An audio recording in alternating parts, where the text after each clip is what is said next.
Welcome back to the Deep Dive. Today we're tackling a problem that, plagues almost every major city on Earth.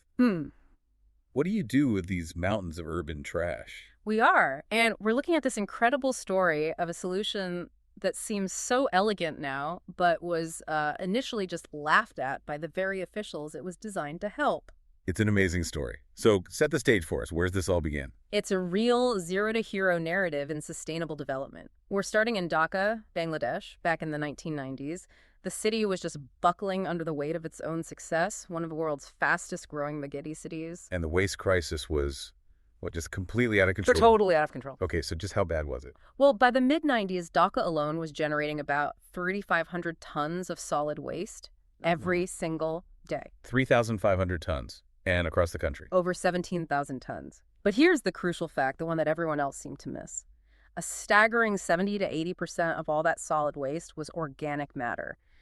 Food scraps, yard trimmings. The stuff that rots. Exactly, the stuff that rots. And that organic matter was literally poisoning the city. It piles up on the streets, it clogs drainage ditches, it overflows from these really inefficient landfills. And that leads to, what, disease? It leads to two things. A chronic public health crisis. We're talking exposure to over 40 different diseases, and a major environmental disaster. When the monsoon season hit, the floodwaters would just become this pathogen soup spreading disease everywhere. And I imagine the environmental impact went beyond just the local pollution. Oh, absolutely. The greenhouse gases were a huge problem. That decaying organic waste, mostly from methane, had an emission potential of about 0.76 million tons of co-euros equivalent per year. Wow.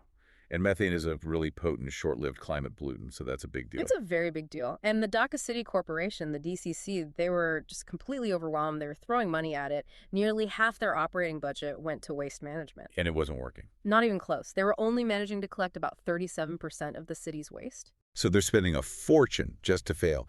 I read it cost something like, US $38 just to collect and dump 1 ton of waste. That's right, $38 a ton. They were paying a fortune just to make the problem slightly less visible, not to solve it. And that failure creates a vacuum, doesn't it? A huge one, a desperate social vacuum. You had an estimated 120,000 people, known as the Tokai. The informal waste pickers. Exactly, the Tokai. They'd recover some plastics, some metals, but they worked in these dangerous, filthy conditions, and their efforts were, a drop in the ocean. So the whole system was broken. Environmentally, economically, socially. Yeah. Just a total failure. On every single metric. And that's where our founders come in. 2 young urban planners, Iftikhar Inayatullah and Abu Hasnat Emlan Maqsud Singha. And they saw something different. They looked at this overflowing trash and they didn't see a nuisance. They saw a valuable resource that was just in the wrong place. They envisioned a solution that provided a triple win. That was the goal, a triple win. Environmental improvement, social employment, and real economic gain. They were basically saying, stop paying $38 to fail. Let's find a way to earn money to succeed. And that really is the engine of this whole deep dive, isn't it? How their organization, Waste Concern, turned this massive problem into a scalable, profit-generating model that eventually went global. So let's unpack this. Let's do it. What I find so remarkable is just the simplicity of their core idea. It wasn't some high-tech solution.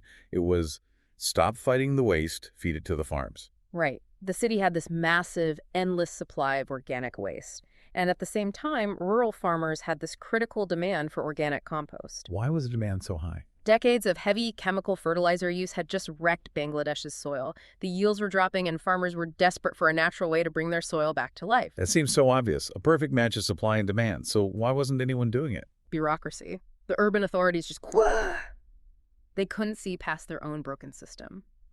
When Inayatullah and Singha went to the Dhaka City Corporation with their composting proposal, the city officials basically dismissed them. Called their ideas not practical. Right? Not practical. These were 2 guys fresh out of university. They were told to come back when they had a real plan. So a huge barrier right at the start. They have the solution, but the people in charge won't even listen. How do you get around that? You go grassroots. They knew they couldn't rely on the government, so they needed land. And the breakthrough came from the North Dhaka Lions Club. A civic organization. Exactly. They granted them this modest 1,000 square meter plot in a neighborhood called Mirpur for a 3-month trial. This was back in 1995. And the design of this pilot project, It was just genius in its simplicity. It was low cost. It was local. Walk us through how they made it self-sustaining from day one. Okay, so the first component was social inclusion. They went out and hired local unemployed youth and those very same Tokai waste pickers. They trained them, gave them formal, safe jobs. So you're immediately turning a social problem into part of the solution. You're giving them ownership in the system. And then for the collection, they used these pedal-powered rickshaw vans. Which are nimble, quiet, and way cheaper than garbage trucks. Infinitely cheaper. But the real financial pivot was the service fee. They charged households just 10 Bangladeshi taka a month. Which is about, what, 20 US cents? A tiny amount. A tiny affordable amount, but it was critical. That small fee was enough to cover the salaries for the collectors. So unlike the city, which was paying $38 a ton. Waste Concern's collection service was self-sustaining from the get-go. Zero municipal subsidy required. Okay, so they've got the waste. Now, the technology to process it had to match that same low-cost philosophy. It did. They used a low-tech Indonesian method called windrow composting. It's really just simple bamboo platforms for aeration. No heavy machinery. And it worked. It worked perfectly. Their little 3-ton-per-day facility produced about 750 kilograms of organic fertilizer every 55-day cycle. And, crucially, with minimal odor, it proved that you could have these small, decentralized facilities right inside neighborhoods. And that success must have built trust. It did. Once the neighbors saw cleaner streets, less dumping, and realized the system was actually working, participation in that pilot area shot up to about 90%. That community buy-in was the foundation for everything that came next. But, proving you can make compost is one thing. Now you have to sell it. And this is where it gets really interesting, because they suddenly had a new problem. Piles of fertilizer bags with nowhere to go. It's a classic development hurdle, isn't it? Great idea, great product, but the market ecosystem just isn't there. Right. There was no established market for organic compost in a country that had been pushing chemical fertilizers for decades. Yes, they realized they had to create the market, and fast. But they also knew they couldn't become a national distribution company overnight. They needed a partner. And they went to MAP Agro, a huge player in the fertilizer industry. I can't imagine they were very receptive at first. They were very skeptical. Why would this big established company risk their reputation on some new, unproven product from a tiny NGO? They needed proof. They needed hard evidence. So Waste Concern invested in these rigorous comparative demonstrations. They set up test plots, showed side by side how crops grew with their compost versus the chemical stuff. And the results were convincing. The proof was in the soil. Superior crop quality, better yields. MEP Agro was convinced. They signed a deal. They did more than that. They agreed to purchase 100% of Waste Concern's output. 100%. Wow. That's a game changer. That instantly guarantees a market for everything they produce. It was radical. MAP Agro became the first company in Bangladesh to commercially market organic compost. And that partnership is what solidifies this whole urban-rural symbiosis. The cities supply the waste, the farms supply the market. And it closes the ecological and the financial loop. You've got multiple income streams, the collection fees and the compost sales. It's a resilient system. And once they proved it could be done, others followed. Of course. By 2005, at least 3 other big fertilizer firms in Bangladesh had jumped into the organic compost market. Waste Concern literally created an industry from scratch. Okay, so they've proved the neighborhood model. But scaling from a few small sites to a national or even mega-scale operation, that requires a different level of money and expertise. This is where things get really innovative on the business side. Exactly, because, commercial banks aren't in the business of lending huge sums to nonprofits, so they had to pivot. The key was creating a separate for-profit consulting arm. They called it Waste Concern Consultants, or WCC. And what was its purpose? WCC was designed to sell their expertise. They had a proven model, and now they could consult for other cities, other countries, on how to design these waste management systems.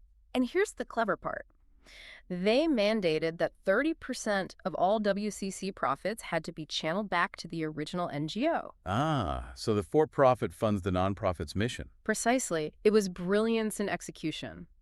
That cash flow funded the NGO's social projects, its R&D, and it allowed them to grow their professional team without constantly chasing donor funding. And having that in-house capacity allowed them to change their national strategy, right? They stopped being just an operator. Yes, they became a professional facilitator. They started partnering with government bodies like the Department of Public Health Engineering and huge international donors like UNICEF. So waste concern became the brains of the operation. And the government and donors provided the muscle and the wallet.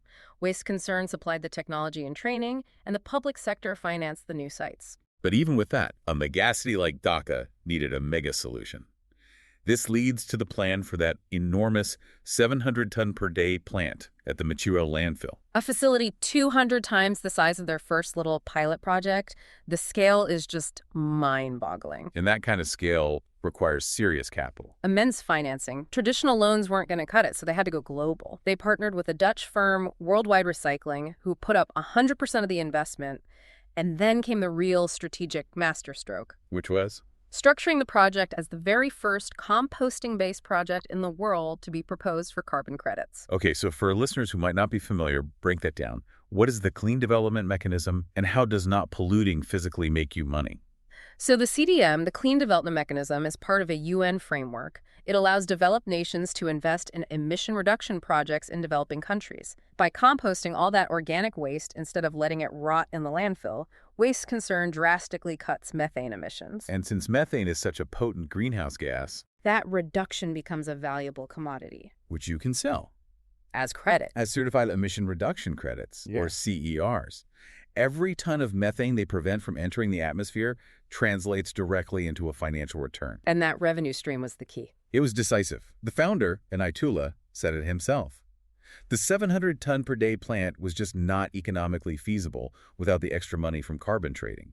It was an incredibly strategic use of a global climate mechanism. So the model is proven now. Neighborhood scale, national scale, mega scale. It was time to take it on the road. The world was watching.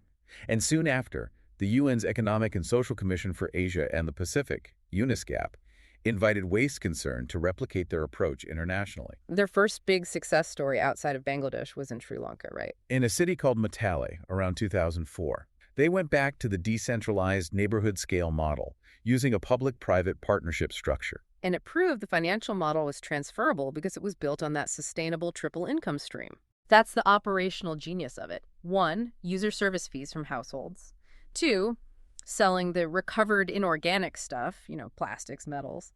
And 3, selling the final compost product. That revenue redundancy makes the whole system really resilient. It does, and the model just kept evolving.